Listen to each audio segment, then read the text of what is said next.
Welcome to Therapy Inspired. As therapists, we have a unique view of the world. We hold space for grief and trauma, yet we also witness resilience and healing, all while being humans ourselves. We hope to share helpful psychoeducational insights from our world as psychotherapists in and out of the therapy room. And while we'll be talking about things therapy related, listening and engaging in this podcast doesn't equate a client therapist relationship. And though we might be using insights from our work with various clinical issues, we don't reference specific cases.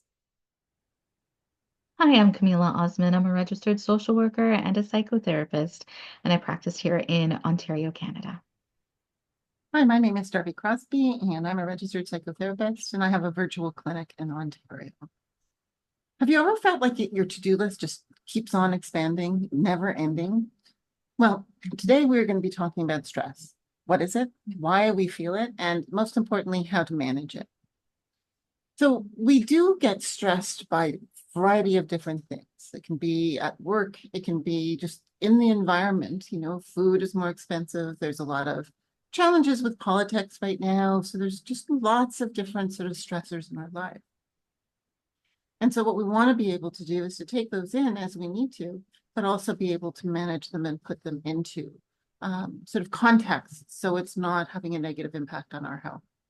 So by the end of this episode, hopefully you'll have some simple, actionable tools to reduce some stress and feel more in control.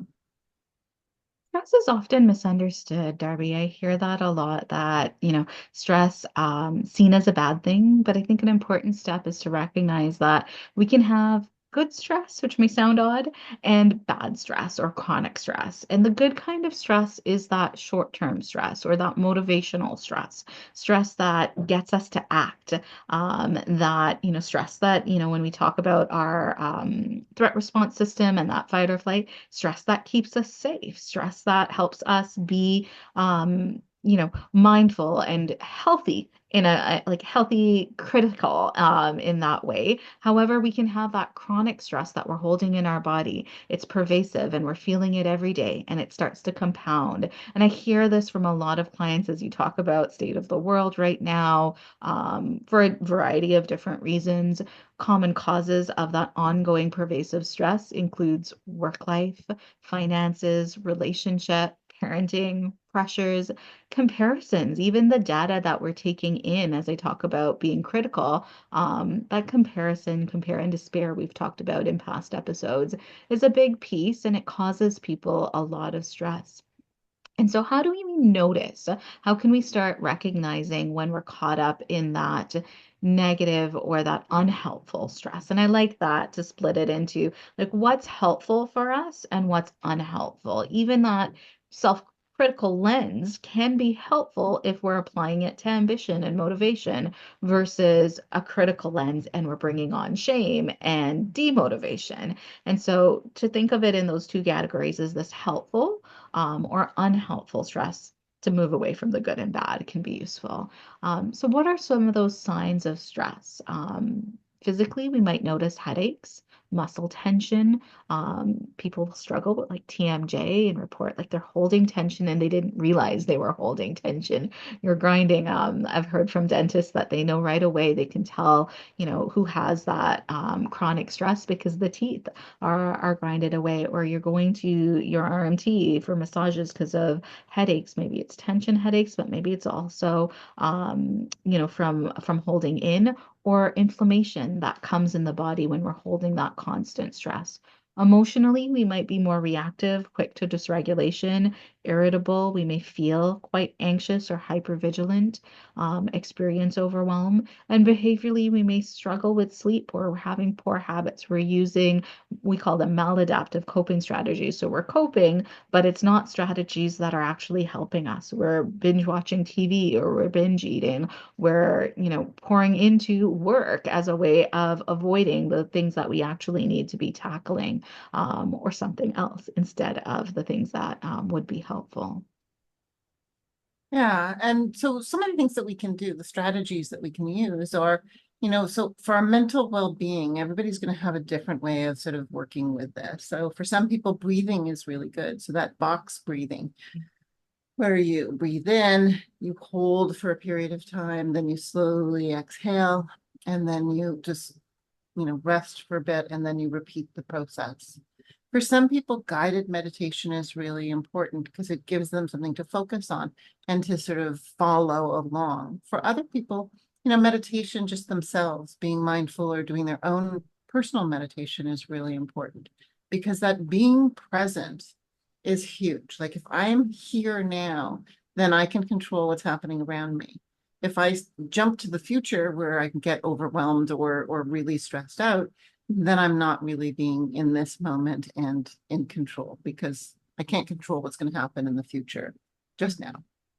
Also looking at situations from different perspectives. So if I think, oh no, this is not going to be good, if I can sort of shift that negative sort of thinking pattern and focus on solutions and finding out different ways that I can sort of make the situation better, that always helps to decrease some of that stress and anxiety. For some people, gratitude practice or writing about your emotions can be really helpful. Sometimes people like to sort of sit in their cars, or if they have a real private space, they like to sort of talk out loud some of the things that they're feeling. And that can be, releasing some of that tension. It's important that our lifestyle includes, as Kameela was just saying, good nutrition, balanced meals, reducing things like caffeine and alcohol, smoking. Also, we want to make sure that we give our body what it needs in order to function most. And any kind of movement or exercise is really important. I'm seeing a lot of things. I don't know if you see this, but I see a lot of sort of new exercise examples or sets that are only like 7 to 10 minutes long. So it's something that you can do, uh, right at your desk or in your office or whatever. And it's easier to get that movement, and the movement is really important. Yeah. And even that Um, movement that's related to the vagus nerve that we were talking about last time, as you mhm. talked about those short exercises that you see online, that can be helpful to tap into. And so what I hear you talking about here, Darby, is really holistic wellness as you touch on the different ways to manage stress. Sorry, go ahead. Yeah. And it is important that even in our social sort of circles or emotional sort of circles, we need to be able to know when we can do more or not, right? So healthy boundaries. We don't always have to say yes. We can say no. We can take a break. I know, if you're a parent, you tend to think, okay, I don't have much time with my child, so I have to spend time with them.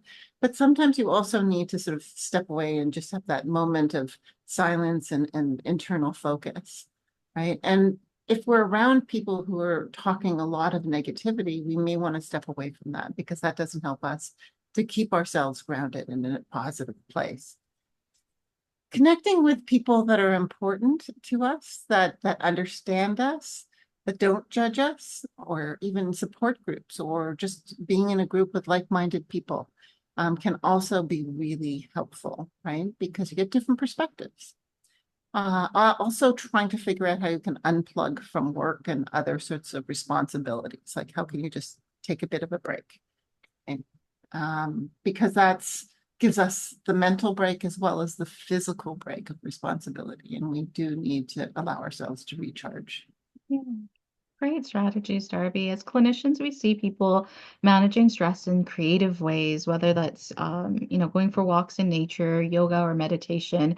And like I was saying, like these strategies that you're naming, it's holistic. There isn't just one way to offset stress. So find what works for you and think of it like an exploration. Sometimes we can get too rigid where I need to figure out how to reduce the stress, and we're getting stressed about what to do with our stress. And so if we open up and just think of it as, I'm going to experiment with what might work. I'm going to try that walk. And there's, I know we've talked about it in past episodes. There's that idea of behavioral activation. Can I try this walk for 15 minutes, 10 minutes, and see how I feel? Lead with the behavior instead of waiting for the motivation to shift us. If we're feeling stressed, and let's say we're having, emotions that are a bit more closer to burnout, we may not feel like going for that walk, though that walk might be exactly what we need. And so the behavioral activation of, I'm going to lead with going for this walk for 10 minutes and see how I feel, just think of it as that experiment, may make a difference. On a personal level, I'll share some of the unique things that I try, and they're not unique, but to get insight as to like what does a therapist do with our own personal stress. I start my morning with grounding. Now, I have young kids, not always able to do this in the way that you may think of, and so I use the mindfulness approach. I'm not trying to practice it in any perfect way. It's whatever it might be. So they may be, crawling on top of me at times. Now they're a little bit older and there's more of a routine, but in the past, for sure, they might be on my lap, on my back with me while I'm doing some of that deep breathing. On a good day, they might join me. On some days, it would be interrupted because they're not in a mood to have me do that. And so it's the, again, experimenting and the mindfulness of it. People often think of like mindful meditation, but the mindfulness is just noticing, allowing myself to be fully present in that moment. And another practice that I do in mornings that I think puts me in the starting the day on the right foot is to set some intentions, to do a morning grounding, that nice deep breath in and out, connect with myself, connect with feeling supported in the world, and set my intentions. What are, things that I want for the day that I hope to accomplish? The other strategy I use throughout the day is to think of intentional compartmentalizing. So sometimes, and in the past, I've struggled with overwhelm. And so I've noticed that if I can not suppress those feelings, but to say, you know what, I will sit with that later. I don't need to be thinking about that while I'm doing this. What I can do is put that aside and I'll sit down at 6 p.m. and do some journaling. Or I know I'll process this again tomorrow morning. I'll have that conversation Friday afternoon. I don't need to worry twice about some of those things. And so, again, it's more like putting it into perspective rather than suppressing those things. And I find that, works well. It's sometimes easier said than done, but just even having the label for that can make a difference. And then, of course, body movement, where I can get that in, makes a difference, especially as therapists, we're sitting a lot. And so some of my healthcare providers have made lots of recommendations in terms of things that I can do for that. The other thing I'll share, Darby, with some of those strategies is to think of it on levels. And so one of the ways I think of it is like we can think of what do we do in the moment when we're noticing stress for regulation. We're noticing that dysregulation. Sometimes I call it the 3 R's of self-care. And so that first R is regulation. That second R is routine. What are we doing on a routine basis to kind of pale out and empty some of that stress? We're venting it. I have that grounding in the morning. I might have a cup of tea that I'm holding in a mindful way, a break where I walk. And so it's not, majorly restorative, but it does create moments of stress relief in the day. And then the third level is restorative self-care, that last R, restorative self-care. And what that does is we often require some capacity to do that restorative self-care, but it gives us back more. We're actually not just putting down the stress and picking it back up, but dissipating some of that Mhm. stress with that last R. Absolutely. And I think that we do need to take that time just to sort of focus on how we're feeling and discharge whatever we can. Even if it's just a quick sort of walk around your office or, in your backyard. It doesn't have to be a long thing, but it's your time, right? And you're giving back to yourself. So this week, I challenge you to pick one stress relieving technique and try to practice it daily. Like Camilla said, if you have a minute, then do it for a minute. If you have 30 seconds, do it for 30 seconds.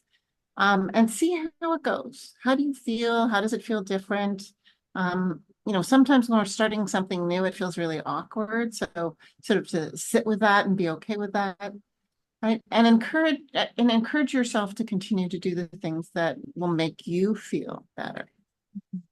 Also, you can sort of see us or connect with us through social media at Crosby Counselling or at Elite Counseling. Camilla also has a biweekly blog. Did you want to say something about that, Camilla? Yeah, and so as you say, like our social media, we share lots of tips and strategies online, and then my biweekly blog where I do sometimes share resources, other times it's just insights, just like what we're doing here, and it kind of coincides. So one or follows where one week we're releasing an episode where we're dialoguing, and then the other week I'm putting my words into writing and putting it out there in that way. And so some key pieces to be mindful of for, what we've discussed today is that stress is a part of life. And I don't mean that in a minimizing way, but if we work towards accepting that life will have some of those ups and downs and stress, not all stress is bad, then it shifts the mindset. We also can get to a place where we realize stress doesn't have to run our life. When we're feeling stressed, we do have tools and strategies to manage it. We don't have to feel hopeless and let that weigh us down. What we can start doing is processing, what do I need? Again, like all our emotions, stress is telling us something is happening. What do I need? And how can we move forward from there? So that awareness is that first step. And then noticing how is it showing up in my body and mind? What would be helpful to me right now? Those small actions absolutely do matter, but it's also the stuff we skip. So we forget to take that break and take that short walk. I know I forget to stand up in between sessions and shake out my shoulders, stretch my body in that way. Those small steps are easier to forget, but that's the stuff that maintains us.